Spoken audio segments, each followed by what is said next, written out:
pense que tout le monde peut jeûner, mais ce que je crois, c'est que le jeûne ne convient pas à tout le monde. Il y a des contre-indications.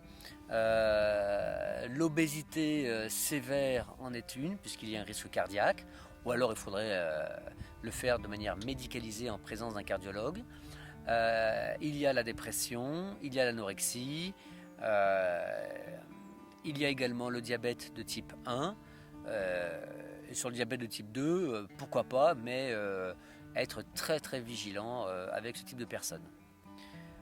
Voilà, donc je ne prends pas n'importe qui, je mène un entretien d'une demi-heure à 40 minutes lors de l'arrivée de la personne, et c'est une évaluation du terrain qui me fait dire à l'issue de cet entretien si la personne est apte ou n'est pas apte.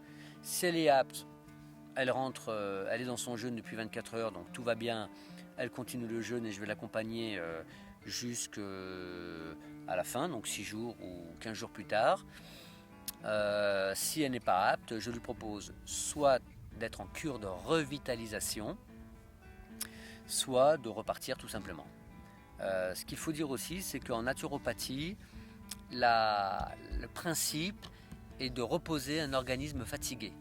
Une contre-indication au jeûne, par exemple, c'est l'épuisement total. Une personne qui est stressée au long cours et qui arrive chez nous épuisée, mais vraiment limite burn-out, c'est dommage de la faire jeûner. Elle n'a pas assez de réserve pour cela. Dans ce cas-là, il faut la remonter au niveau d'énergie. Et une fois que l'énergie est remontée, dans ce cas-là, elle peut jeûner.